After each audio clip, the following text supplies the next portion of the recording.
Bismillahirrahmanirrahim. Assalamualaikum warahmatullahi wabarakatuh. Bertemu kembali kita di channelnya TV Soayu. Kali ini kita sedikit membahas terkait pembaruan aplikasi Dapodik versi 2022.D.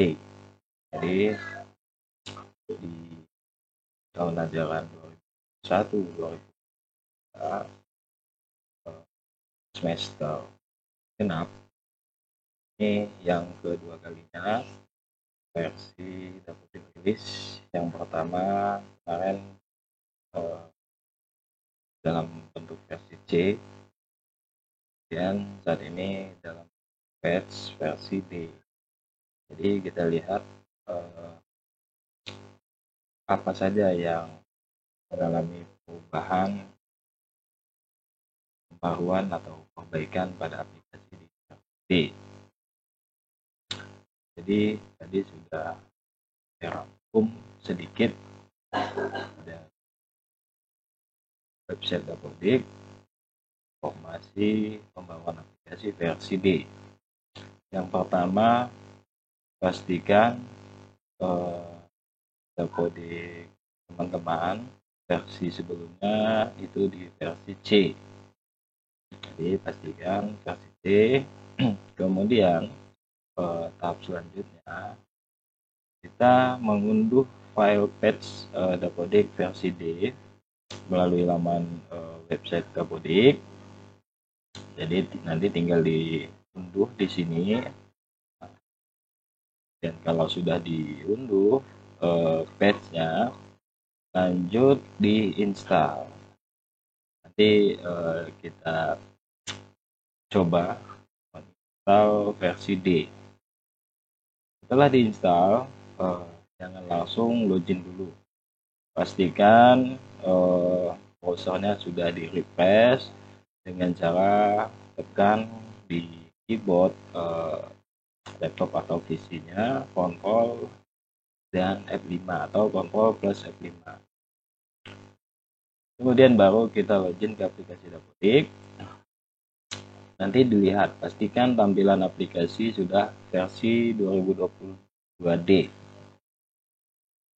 Kalau sudah versi 2022.D, baru kita yang pertama dari tampilan aplikasi nanti kita lihat tabel validasinya dulu, baru kita bekerja. Kita melakukan update data sesuai daftar perbaikan dan pembaruan yang ada di aplikasi versi ini. Kemudian nanti kita melihat daftar perubahan pada aplikasi Dapodik versi D dan perbaikan Dapodik versi 2020D, apa saja yang mengalami perubahan dan perbaikan. Oke, tahapan awal nanti diklik tombol di website Dapodik, kemudian di sini ada tombol unduh, tinggal unduh. Kemudian kalau tidak bisa link yang pertama, di sini dikasih link alternatif, klik. Jika sudah diunduh, kita cari, kebetulan saya sudah punya 2 tadi, sudah diunduh 2 versi.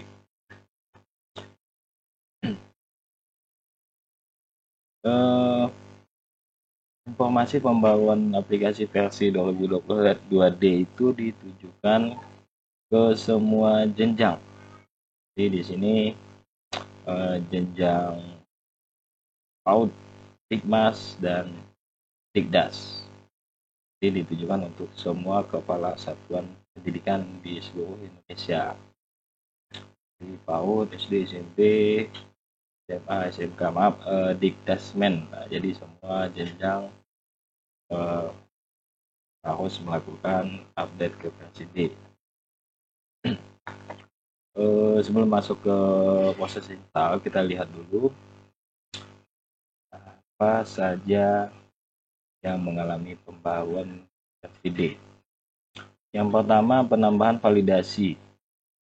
Validasi terkait penginputan sarana dan prasarana. Nah, ini nanti kita lihat.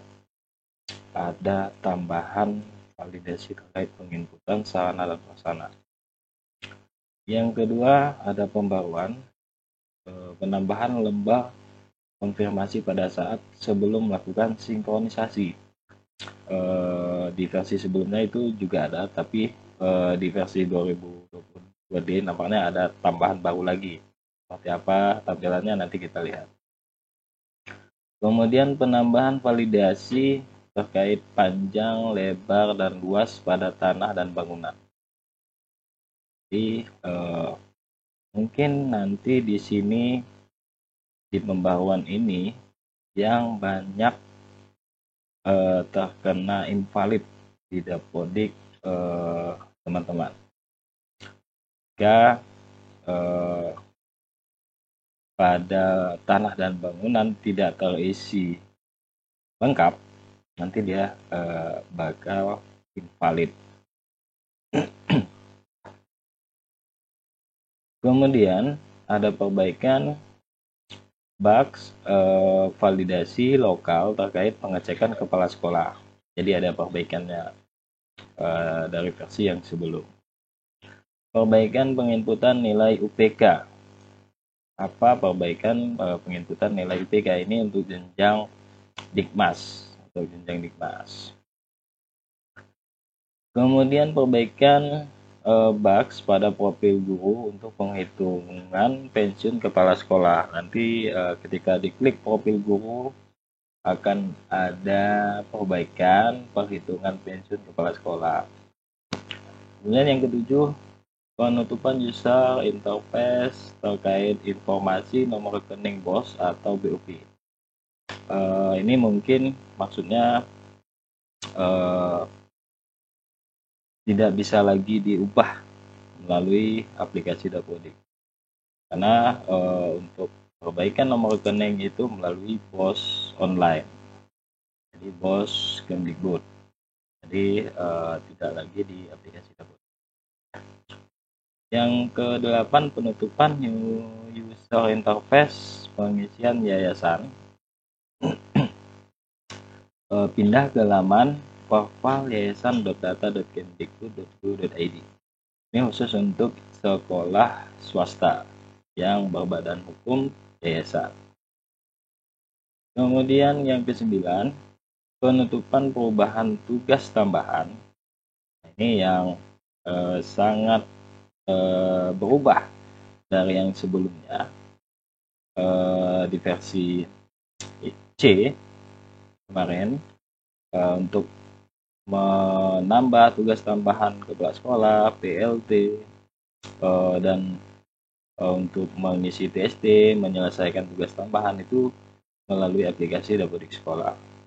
Jadi di versi yang D, jika sudah di versi D diupdate, otomatis tidak lagi bisa untuk mengisi tugas tambahan, baik itu PLT atau kepala sekolah.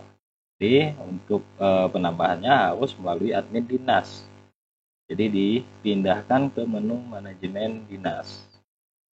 Jadi teman-teman jika ingin menambah ada kepala sekolah baru atau PLT baru yang masuk ke sekolah teman-teman, berarti harus lapor ke admin dinas. Kemudian langkah-langkahnya tadi yang udah dijelaskan, yang saya rangkum. Baik, kita lanjut ke proses yang berikutnya, yaitu proses install batch Dapodik versi D. Kebetulan tadi saya sudah menginstal, jadi langkah-langkahnya cukup pastikan ini udah di download. Jadi nanti langkah-langkahnya klik kanan, run administrator. Kebetulan saya sudah menginstal. Nanti klik lanjut sampai proses selesai. Jadi kita masuk ke aplikasi Dapodik, kita buka aplikasi Dapodiknya, kemudian masuk, kita login. Oke, pastikan ini sebelum login di refresh dulu browsernya dengan tekan Ctrl F5 di keyboard laptop atau PC-nya. Jadi nanti tekan Ctrl F5 di refresh browsernya. Kemudian login atau masuk menggunakan akun sekolah teman-teman. Kita cek yang pertama di tahapan yang ke-6, kita cek dulu terlebih dahulu tabel validasinya. Kita lihat di tabel validasi pasti akan menemukan data invalid. Jadi di sini data invalid di data Sarfas. Jadi di data Sarfas terdapat 12 invalid di Dapodik sekolah yang saya buka. Jadi sesuai dengan pembaharuan pada versi D, penambahan validasi terkait penginputan data sarana dan prasarana. Penambahan validasi terkait panjang, lebar, dan luas tanah dan bangunan pada aplikasi Dapodik. Jadi di sini yang menjadikan Dapodik teman-teman invalid. Karena mungkin di Dapodik sebelumnya di versi C panjang, lebar, dan luas tanah bangunan itu tidak terisi lengkap, tidak terisi panjang, lebar, dan luasnya. Jadi kita coba cek di validasi Sarfas. Ini ada terdapat 12. Jadi kita lihat di validasi yang pertama ini data tanah. Panjang dan lebarnya belum terisi benar. Jadi kita lihat caranya mengisi di data Sarfas. Masuk di tanah dan bangunan. Klik tanah, kemudian ubah. Nah, jadi di sini pastikan kita sudah ada data dulu. Data minimal sertifikat tanah. Kita lihat panjang, lebar, dan luasnya. Jadi di sini sudah saya coba contohkan yang berwarna abu-abu. Di sini ibarat luas tanah. Kemudian yang kuning ini bangunannya. Nah, jadi panjang tanah 100 meter, lebar tanah 50 meter, kemudian luas tanah 5.000 meter persegi. Jadi kita input di Dapodik 100, lebar 50, luasnya 5.000. Simpan. Kemudian kita cek di validasi tadi apakah dia berkurang atau tidak di sini. Kita klik refresh. Oke, jadi tadi 12 sekarang menjadi sisa 9 invalidnya. Tadi itu di tanah.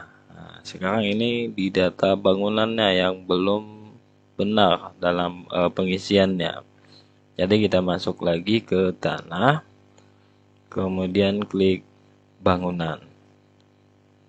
Tadi di sini sudah saya coba contohkan juga.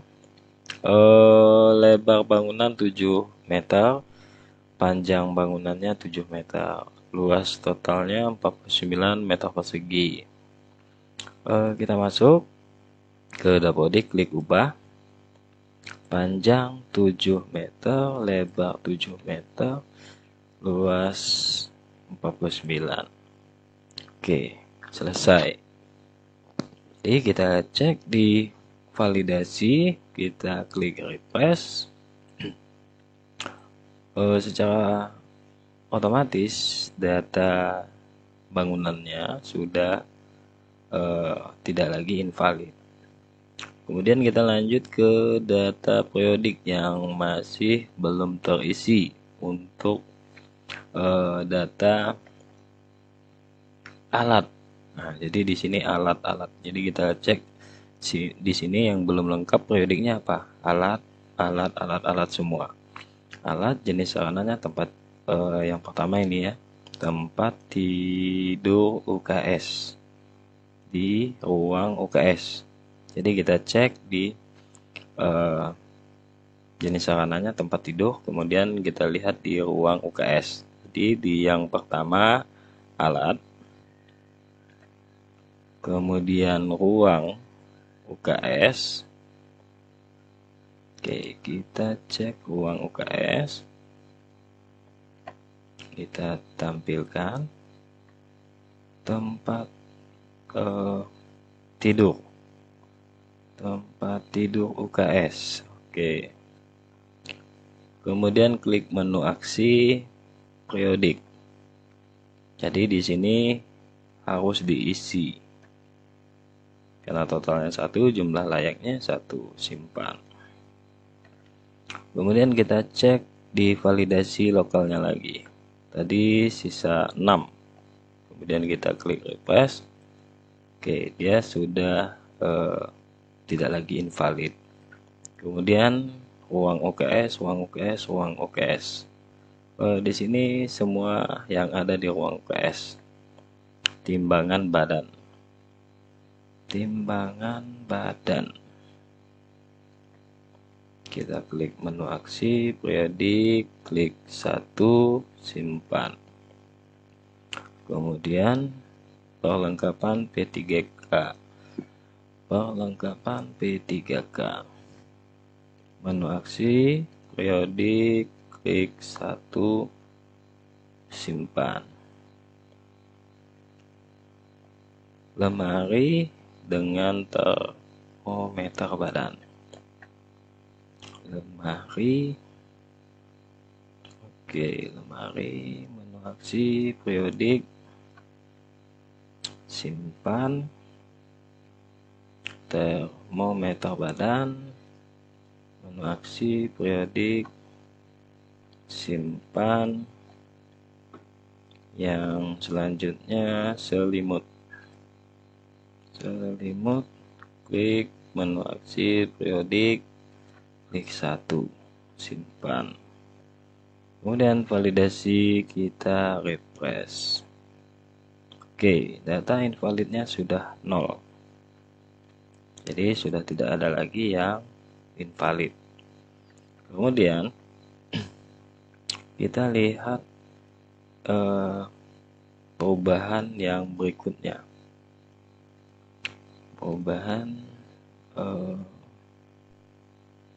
Yang ini perbaikan semua. Bak validasi lokal, nilai. Kita lihat di validasi lokal ini untuk yang bak aja. Kemudian perbaikan penginputan nilai untuk yang Dikmas, perbaikan bak profil guru, penutupan user interface terkait informasi nomor rekening, BOS atau BOP. Kita lihat di data rekening BOS atau BOP di data sekolah. Oke, kita lihat apakah masih ada atau terkunci, bagaimana. Oke, di sini terkunci ya, jadi tidak bisa kita ubah. Dan ada keterangan perubahan rekening BOS hanya dapat dilakukan pada laman bos.kemdikbud.go.id. Oke, yang berikutnya penutupan user interface pengisian yayasan, pindah ke laman Verpal yayasan. Jadi ini untuk satuan pendidikan swasta yang berbadan hukum yayasan. Kemudian yang terakhir, penutupan perubahan tugas tambahan untuk kepala sekolah dan PLT kepala sekolah. Itu berdasarkan informasi dari pembaruan versi D itu tidak lagi bisa ditambah di aplikasi Dapodik Sekolah. Jadi sudah dipindahkan ke menu manajemen dinas. Berarti sudah eh, untuk fitur tambahnya itu melalui dinas. Jadi jika ada yang penambahan kepala sekolah baru atau PLT baru untuk mengisi tugas tambahan, itu berarti harus lapor ke admin dinas untuk melakukan penambahan tugas tambahannya. Kita coba cek, kita lihat dulu apakah memang tidak bisa. Kita lihat di data kepala sekolah, ubah, kemudian kita cari tugas tambahan, kita coba tambah 1, tambah di sini kita coba BLT, BLT kepala sekolah, nomornya ini kita coba aja apakah memang tidak lagi bisa untuk ditambah.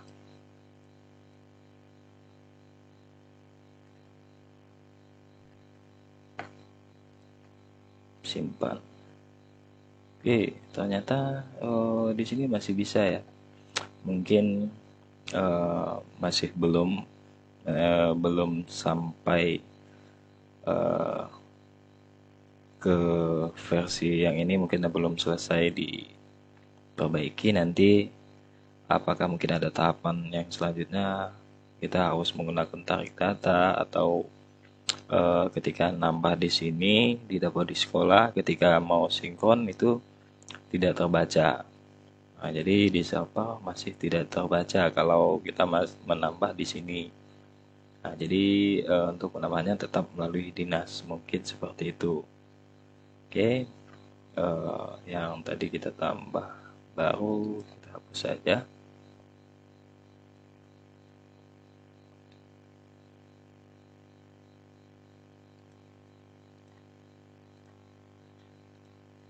Oke, tutup. Yang berikutnya, yang jelas di sini untuk tambahnya harus melalui dinas. Jadi kalau memang pun di aplikasi Dapodik masih bisa, tapi penambahannya tetap teman-teman harus lapor ke admin Dapodik dinas. Kita yang berikutnya di sini terakhir sekali di proses sinkron ada penambahan lembar konfirmasi pada saat sebelum melakukan sinkron. Jadi kita coba sinkron. Proses sinkron, kita masuk ke pengaturan, tukar akses pengguna, masukkan kode registrasi sekolahnya. Oke, kita masukkan aksesnya.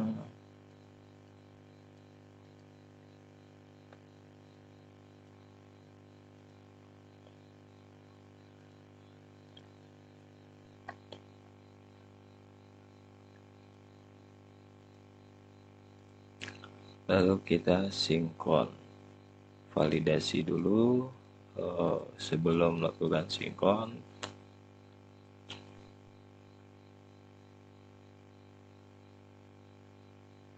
Oke, kita coba klik sinkron, iya, lanjut, tampilkan centang data yang mau dikirim. Oke.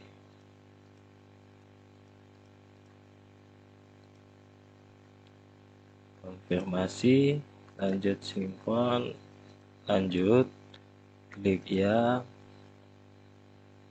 Oke, kita tunggu.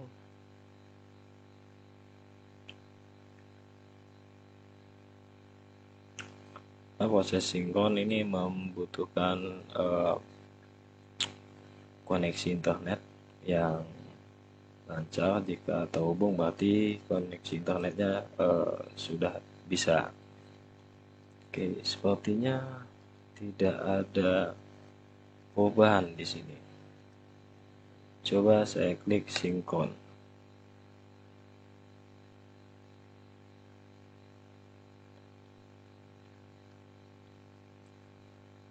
Oke, mungkin cukup sampai di sini terkait pembaruan Dapodik versi 2022.D. Sudah kita bahas dalam pengisian tadi di awal untuk data sarana yang banyak invalid. Jadi langkah-langkahnya udah kita bahas tadi. Oke, saya cukupkan. Terima kasih. Wabillahi taufiq wal hidayah. Wassalamualaikum warahmatullahi wabarakatuh. Jangan lupa like, share, komen, dan subscribe.